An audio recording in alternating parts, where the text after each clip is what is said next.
Oh, perfect. Good afternoon, everyone. It is 4:01, and I'd like to call the meeting to order. Rakisha, would you mind doing the roll call? Ms.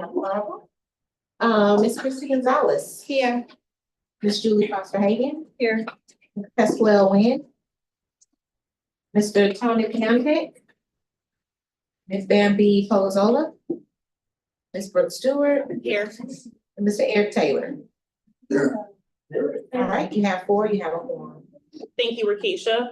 Before we get started, I just want to remind you all of a few rules for committee members and members of the public attending in person. Please raise your hand to speak and wait to be recognized by the chair before speaking. To help the meeting run smoothly, please keep side conversations to a minimum and comments related to the topic we are discussing.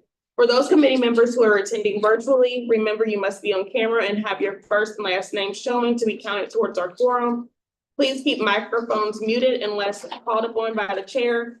Electronically raise your hand to request to speak and wait to be called on by the chair. For attendees, electronically raise your hand. Then I could try and help you with your own. Once recognized by the chair, your microphone will be turned on. After speaking, the microphone will be returned to mute. Also, the Q&A is to only be used by those needing an ADA accommodation to participate in the meeting. Public comment will not be accepted via the Q&A except for those individuals who requested the accommodation. As for order, committee members in person and virtually will be allowed to speak first. Public members in person will then be called on followed by public participating virtually who have their hands raised. Comments in the Q&A will be addressed last. As with all hybrid meetings, it can be difficult to keep track of those wanting to speak in person and virtually. Please be patient. All comments and questions from the public may be subjected to 2 minutes at the discretion of the chair. So please keep that in mind. Depending on time constraints, we may also limit comments to once per issue. Also, comments about a person's character will not be allowed. Finally, members of the public will have the opportunity to provide public comment before each vote and during designated public comment periods. The chair may also use their discretion to determine if comments will be accepted outside of those times. Okay. So we're going to be on. Everyone should have reviewed the October meeting summary, which was attached in the packet. Sorry, in the agenda you received via email. There's also a copy in your committee packet. I need a motion to adopt the October meeting summary. I'm motion to adopt it. Okay, Eric Taylor motions to recommend adopting the October meeting summary. Is there a second? Second. Christy seconds. Is there any discussion? Any public comment? Okay, we will now do a roll call vote. A vote yes is to approve the agenda. A vote no is not to approve. Rakisha, please call the roll. Ms. Gonzalez. Ms. Foster Hagan. Yes. Ms. Wynn. Mr. Piante. Ms. Stewart. Yes. Mr. Taylor. 4 yes. Thank you, Rakisha. The motion to accept the October meeting summary has passed by a vote of 4 yeses. Okay, next we're moving on to the Office of Behavior. We are moving on to the Office of Behavior Health Reports. Are you folks able to hear me? Okay, yes, Dr. Sabicki, the floor is yours. Great, thank you. Just to let you know, I've been having some audio issues with Zoom this afternoon, and it's been intermittent. So please let me know if you stop being able to hear me. So this is the Q2 report. Looking at the consumer care resources, just to update on a few things. First of all, North Louisiana, as you'll recall, were not able to report in Q1 because they were still dealing with the results of a cybersecurity issue or some cyber attack on their system. So now they have been able to report. So we're kind of catching up on seeing where North Louisiana is. As per usual, we look to, in the consumer care resources, what we'd like to see is halfway through the year that half of the funding is expended. Although we always know that these reports are due to the council before the LGEs are fully able to process all of their Q2 invoices. So it's pretty common for them to be at least a little bit under 50% in Q2. Most of the LGEs are doing pretty well with their level of expenditures. You'll see notes when an LGE is significantly under 50%, you'll see notes in the notes section around what's impacting their ability to spend or what their plan is to spend the funding over the course of the fiscal year. Any questions about the consumer care resources section of the report?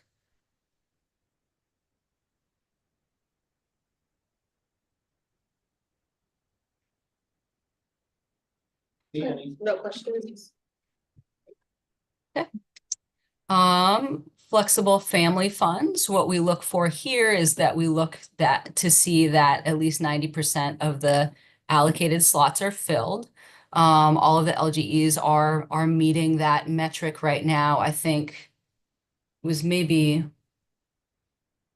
one has an unfilled slot that they're working on filling, but they're certainly within that, well within that metric. Any questions on that portion of the report?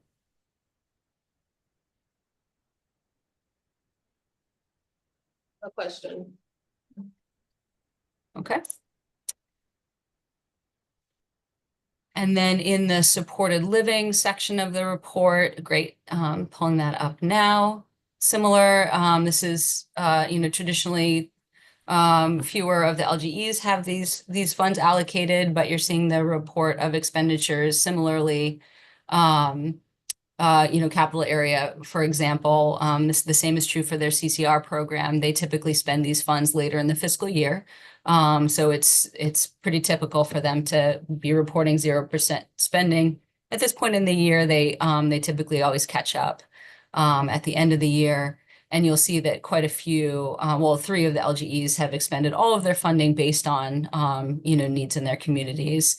And at least one LGE has a note around how they've allocated some separate funding to meet additional needs going forward over the course of the fiscal year, because they use this particular amount to meet needs that came up, early on in the fiscal year.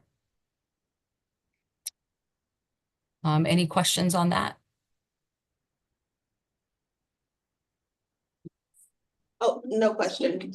No question. Be an easy this month. Yeah. I'm here if there's any questions, but yeah, It's just red. that's all for our reports. It's just red 62. I don't think that's the support, that's a different one. That's gonna be, whenever we get to the next report. That's not what's on the Oh, red is usually a negative. I think, yeah, y'all are going over the responses from last quarter, yes. Okay, so Dr. Sabicki, there were a few questions from last quarter. Would you like to address those? Is that, I'm sorry, I can't tell who, was that Rakisha who was speaking? Brooke Stewart. Oh, okay. Did those, I shared those with Brenton and Rakisha. Did those get shared with the committee as well? I did make a copy for everybody, but I do have it here. Do you want us to kind of read off the questions and answers? Yeah, sure. Whatever we wanted to share those answers back with the committee, but just let me know the best way to do that. Would you like me to address those? I can read it if you would like, Dr. Sabicki. Okay. Okay. The first question was, why does CLHSD use CCR funds for school credit recovery? And this is in reference to the fiscal year 24 year-end report. So CLHSD uses CCR funds to assist students who need financial support to enroll in school credit recovery programs during the summer. As the school district charges an enrollment fee, this funding helps students stay on track academically, advance to the next grade, and enhances their self-esteem and confidence. I'll move on to the next question if there's no. The next question was, how many individuals who received funding for driver's education course also received a license? And this is also in reference to fiscal year 24 year-end report. Out of all individuals who receive funding for driver's education courses, only one has not yet obtained their driver's license. While the client has successfully passed the class, behavioral issues have led to their parents to withhold permission for them to receive a driver's license at this time. Okay, the next question. Why did HSD expend all or most of their funding in the first quarter? And we're referencing fiscal year 25 quarter one supported living report. The ACT funding for fiscal year 24-25 was largely utilized in the first quarter to address urgent needs for eviction prevention in central Louisiana. Extreme utility rates made it challenging for many residents to cover rent and utilities, both of which are required under lease agreements. Without utilities, tenants face immediate eviction. The demand for assistance is so high that other local agencies providing similar services also exhausted their funding early in the fiscal year. Okay, so the next question is coming from SCL HSA. So why did SCL HSA expend all or most of their funding in the first quarter? And we are going to be referencing fiscal year 25 quarter one supported living report.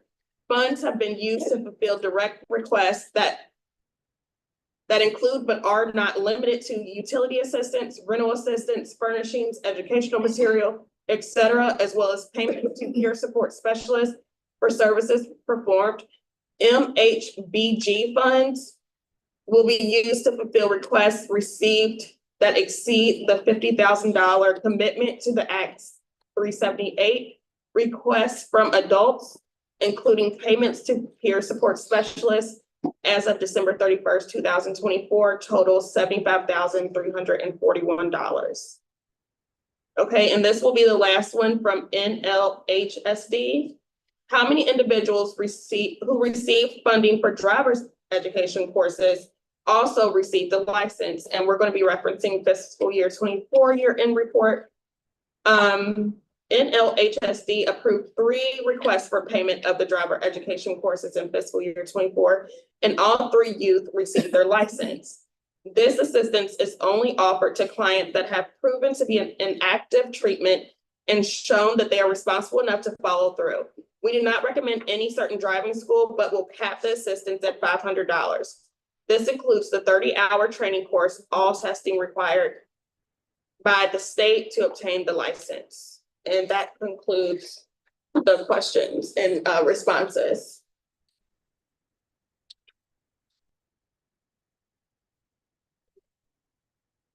Does anyone have any further questions for Dr. Subcommittee? Okay, hearing none. Do you want to start? I have a question in the Q&A chat. Okay. The question is, if the federal funding freeze will affect any DD services? Was that for, who was the question for? I guess it kind of sounds like it'd be for any of our representatives.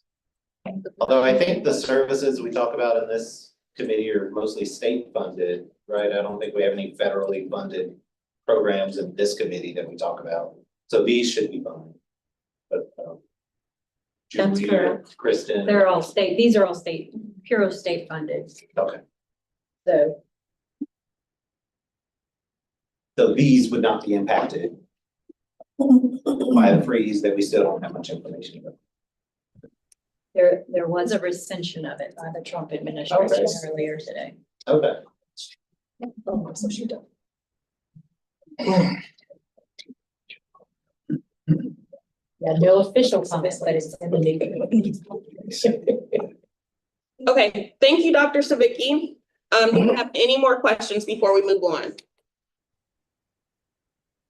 Okay, now we are moving on to the Office for Citizens with Developmental Disabilities report. Julie Foster Hagan with the OCDD is here to report out on this program. Julie. Okay, and I'm actually gonna ask, I have Brandy Frog on the line. here because Tanya Murphy, who normally gives the report, is not able to provide the report today. So Brandy, do you mind going through the report for folks, please? Hi, good afternoon, everyone. So as Dr. Savicki said, at this point of the fiscal year, at the end of the second quarter, the LGEs should be at about 50% expended for the individual and family support funds. So they typically do not receive all the billing until about maybe mid-month of the month following the quarter. So several of them, or most of them, did report that they were still waiting on some billing invoices for December, or some of those services that were provided prior to the end of December. There were a few that were a little bit farther behind, but that is one of the reasons that they have reported that they are behind is due to, waiting on those invoices. And then in the notes too, you will see, for example, for MCAL, Imperial Calcasieu, they said that they've reported that due to some of the incontinence supplies that have been taken over, being funded through the waiver programs, that's kind of made an impact on some of their funds that they're obligating and expending, that they had previously obligated those funds for those incontinence supplies, but now they're covered through the waiver. But they have, as they've said, that they are researching other ways in order to expend the funds. And so they've shared that information with support coordination agencies and others, trying to get that word out there that they have some funds available to utilize for services and supplies that may be needed.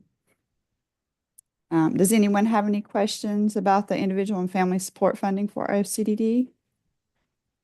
I have a question, Ms. Croft.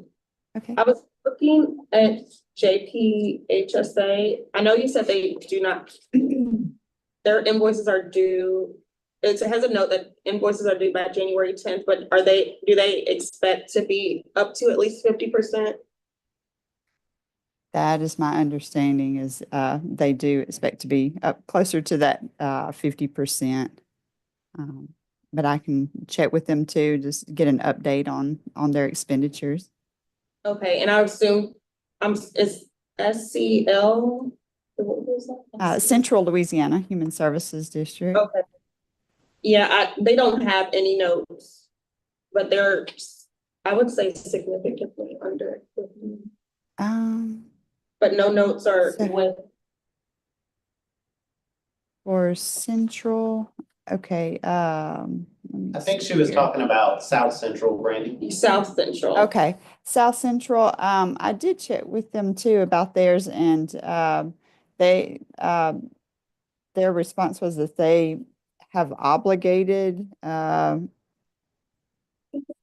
least 54.8% of their funds, towards their 9% that must be utilized for individuals, but they did not have any other comments at that time.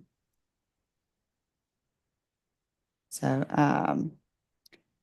I can check back with them to see if they can give an update on their expenditures too, to see if they've gotten a little bit farther along with that.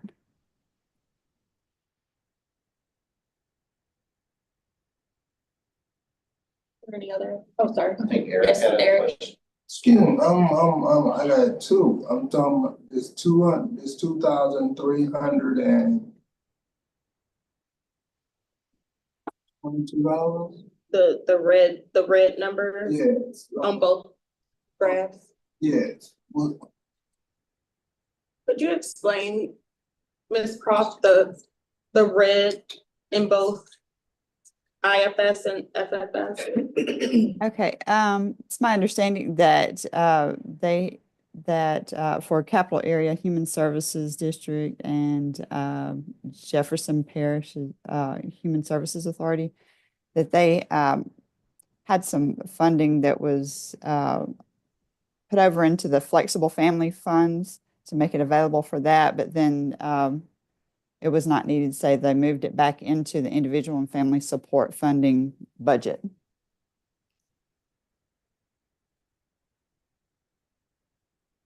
Does that I answer? your believe that's question? for, So that make them in the overs, sorry? does that mean they over what they? Explain it. I guess he's, or sorry, go ahead. Oh, I didn't know if Brandy heard the question. I think they're not necessarily over or under. I think they're just moving money between the two programs to meet the needs Correct, that's correct. of that program. So it reflects as a negative because they're moving from one program to the other, but it's still within their DV service programs there. Okay, so they just flip flop. Pretty, That's yeah. correct.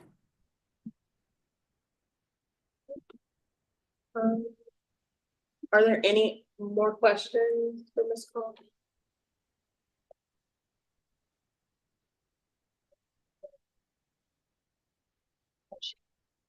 Okay.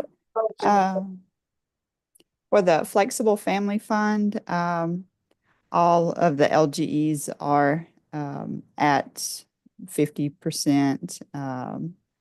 I think there was one that had gone just a bit over, but they can always adjust for that towards the end of the year as children age out or move out of state, then they can adjust that to where their funding covers the appropriate amount of children for the slots that they have allocated to that particular LGE. So everybody's on track for the flexible family fund for the second quarter. Are there any questions about flexible family fund?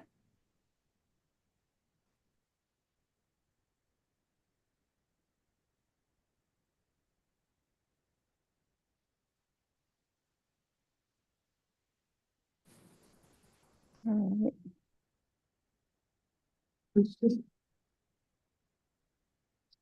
And so the Act 73 compliance report, this is regarding using the state funds for services specifically for the individuals, so those the funds are going to services for the individuals.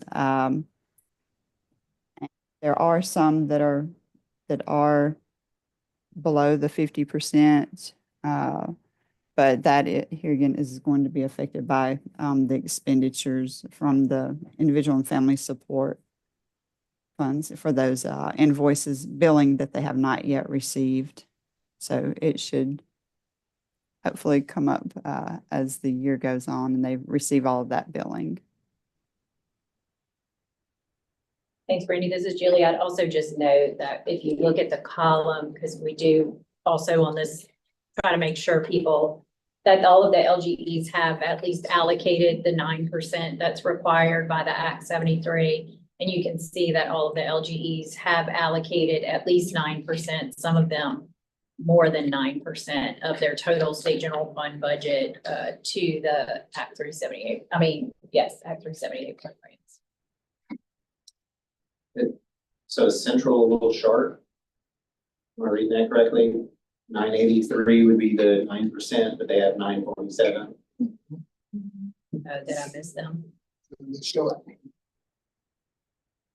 Oh, I guess so. Okay. Now my numbers are, we need to follow up with them then, Brandy, on that one. To let them know that they don't have 9% allocated. Because the That last, was central, I'm sorry. Yes, Central Louisiana. They should have 983,000 allocated to meet the 9% of their total SGF, and they only have 947,000 allocated. So they're required to have the 983. So they need to bring that up. They need to allocate more to the Act 378 program to be in compliance. Got you. Okay. Does that make sense? It does. Yes, thank you. I'll check with them.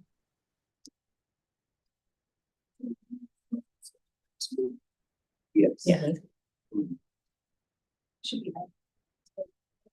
No, sorry, Act 73 was the act that required that 9% go to 9% of each LGE's total state general fund. So that's why you see that first column is their total state general fund. And then what is 9% of that? They have to have 9% of the total state general fund allocated to these programs, the IFS program and the FFF program in OCDD. And so this is checking to make sure, you know, what they're showing right here that they have obligated in their budget is meeting that 9%. So all of them at least meet the 9%. Some of them go over, but Central Louisiana is under by $30-something thousand. They don't have enough allocated to meet that 9%. And then these programs, the IFS and the FFF program are the Act 378. That was established by was Act 378. So that's why those numbers are different. And why I confused them as I was talking, which probably made it even worse. So this, just for my own clarity, this looking at the Act 73 compliance report graph, the last row should show what percent over 9% there. Because I'm just looking at CLHSD, for example, it's saying 46%, but it should really be like under. So that last column is basically saying by the end of the year, we would want them to expend all of that 9% that they've allotted to those programs. So that last column is kind of like the expended percentages on the front page of that document. Okay. Just showing where they're at in spending the money that they had set aside. And for the newer folks, the idea for Act 73 came out of this committee and was a legislative agenda item some years back. And so that's why we continue to monitor that.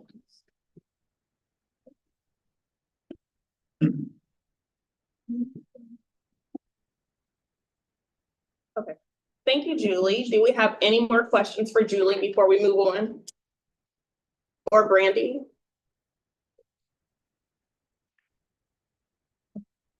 Now we are moving on to our SPAS report. Kelly Monroe with the ARC of Louisiana is here to report out on this program. Kelly? Hey guys, how y'all doing? Okay, I'm assuming everybody has the report in front of them. There we go. Thank you. Okay, so this quarter, there were 40 people who were served. 17 of those were African American, 22 of those people were Caucasian, and one was identified as Hispanic. 27 of those individuals were male and 13 were female. The change that we had was in Region 2. So when we went down from 41 to 40, that was in Region 2. So there are now 5 people being served in Region 2 instead of 6.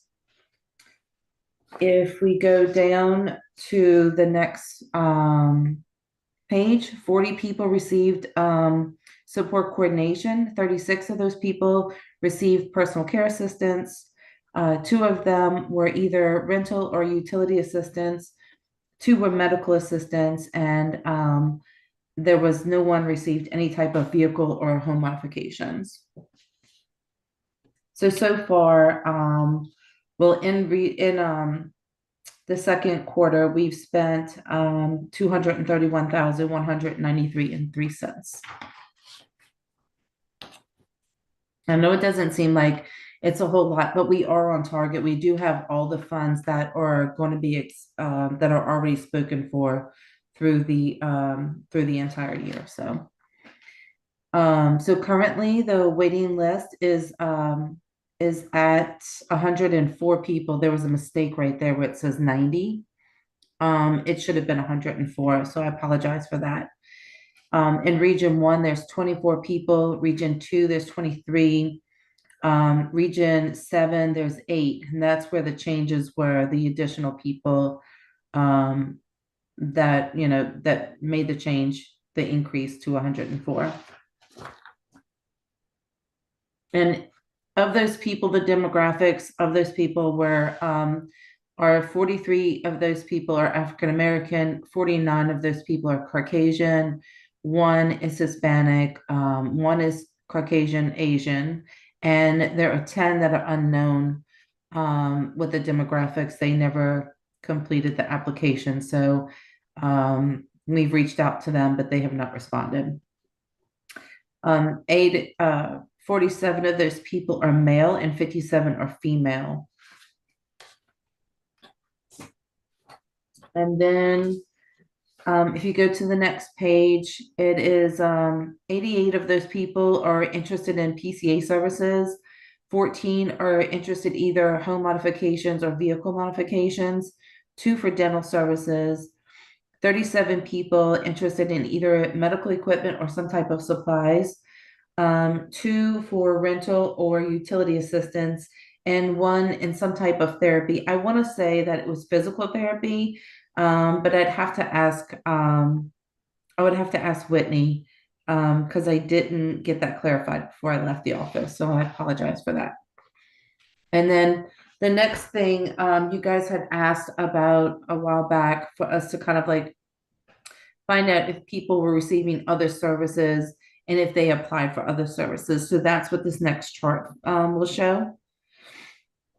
And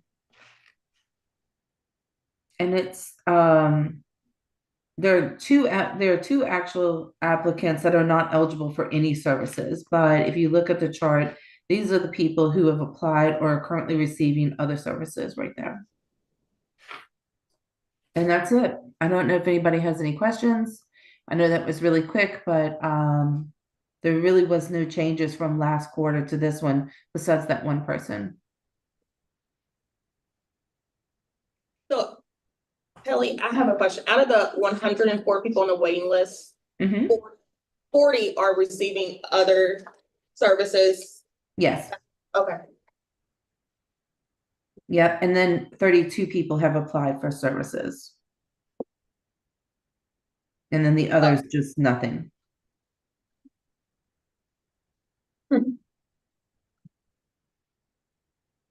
I think Tony has a question. Yes, Tony. You're on mute.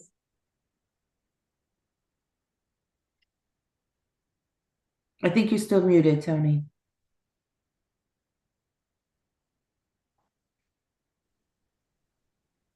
Okay, good.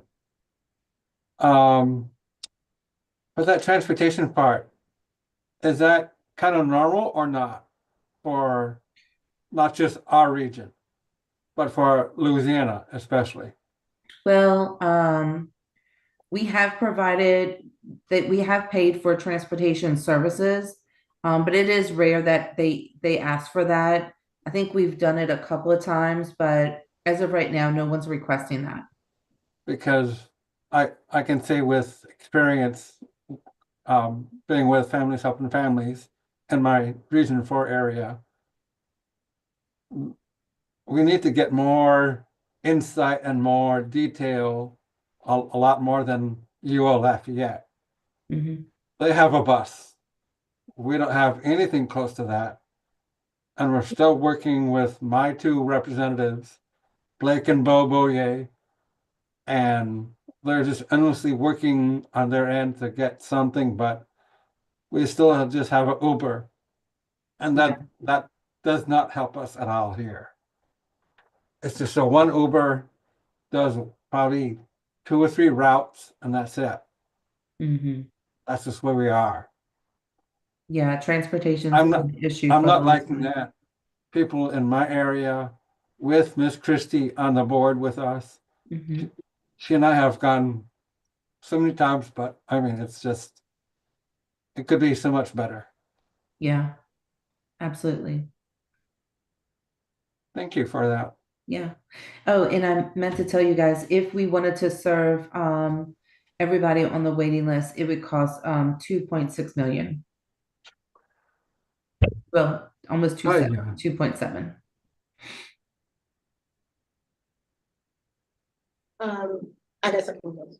So Kelly, my other question, I guess, I know we've said this before, so I was just, I feel like we've made this comment of how would we be able to clear your waiting list or, you know, make sure these people get services. And I think it was like, I know it's more funding was needed. Is that something you would like to see on, what is it? Like our agenda, our advocacy agenda, more funding to be able to. To serve, I would love that. This is one of my most favorite programs because it doesn't really function like a waiver, but yet it gives the same services. It gives people a lot of the ability to actually go out and work, and where waivers allow you to work, but very minimal hours, where this actually really does support people to go to work. And it's one of my most favorite programs because it just gives you you get a budget and you get to do what you need to do within that budget. So some people use personal care assistants, but then some people might say, I'll use personal care assistants, but then I also need some modifications done. And as long as they're within their budget, it's great. So we would absolutely love if you guys wanted to advocate for that. We would welcome it and help you too. Okay, thank you, Kelly. I know you've given the number before. I remember us. Yeah, you've given us the number that you would need to clear your list. So I would have to go check. It's roughly 2.7 million, but that's with the federal match. So I want to say that is like, I don't know, 500,000 of state general funds. I'd have to ask though. Can anybody do the math? I'm not sure. What's the percentage? I think it's 62, was it 62% or 68? Julie, are you still there? I am, but I didn't think there was a federal match on the SPAS program. Oh yeah, there is. That's what's so great. Not on the other programs, so. Mm-mm. All right. No, that's how we're able to So my response earlier in terms of the federal money changes not affecting this program would apply to I guess it would apply to OCDD, SPAS, yeah. but yeah, with SPAS. But yeah, the federal, Charles sent me the federal match the other day. It changes on a regular basis, but. yeah. I don't know if it's 62 or it's 68. Yeah, I thought it was like 67 point something last time I checked. Okay. So I think it would, so I'm not sure if somebody could do the math. I don't have a calculator with me or anything, so.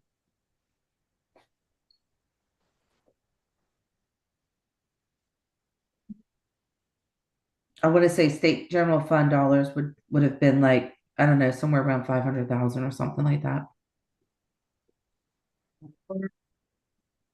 What year are we in? For fiscal year 24, 25, it's 67.96. Federal 32.04 state. And federal is 67.96. And then next year it changes to 67.89. So that would be what, about 900,000 or so would be state. Give or take. Okay. I'm not great at math. Say You do have a math teacher on staff. I'm doing it. Yahoo! For the math teacher. Well, yeah, I guess y'all figured that wasn't my thing, because I'm like, oh, I think it's around 500,000. I mean. I'd have been pretty close. Under 900,000. Good humor. 900? So it's a little bit more than 800. Well, I say a little bit, but 800,000. So let's say between $800,000 and $900,000. Perfect. Yes. Yep, Okay. I can give you the number, but I didn't use the full percent. Yeah.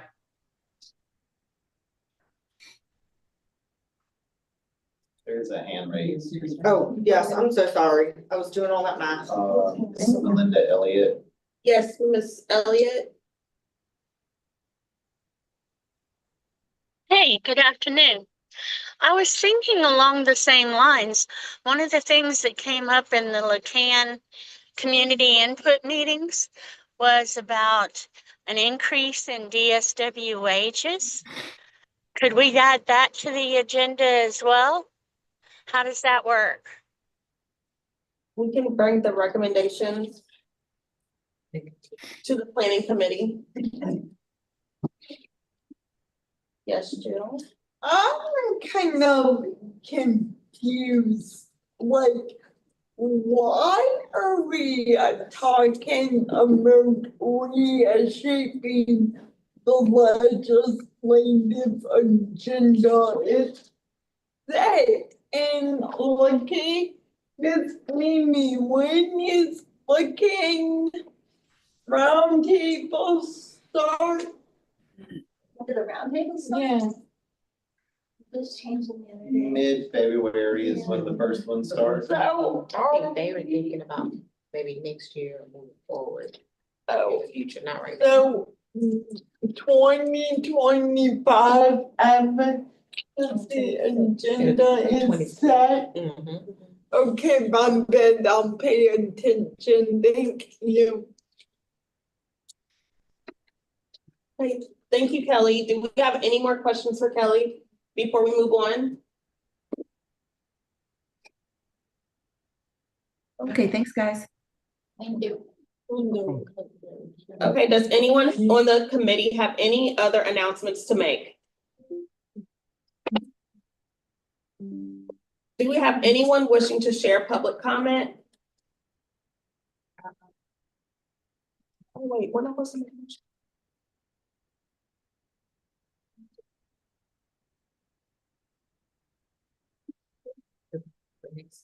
What would be if anyone is in the education area, but this is just a long shot, but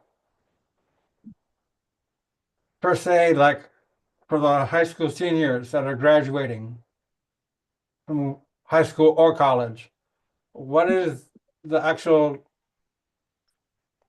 the difference of the percentage of them to move on?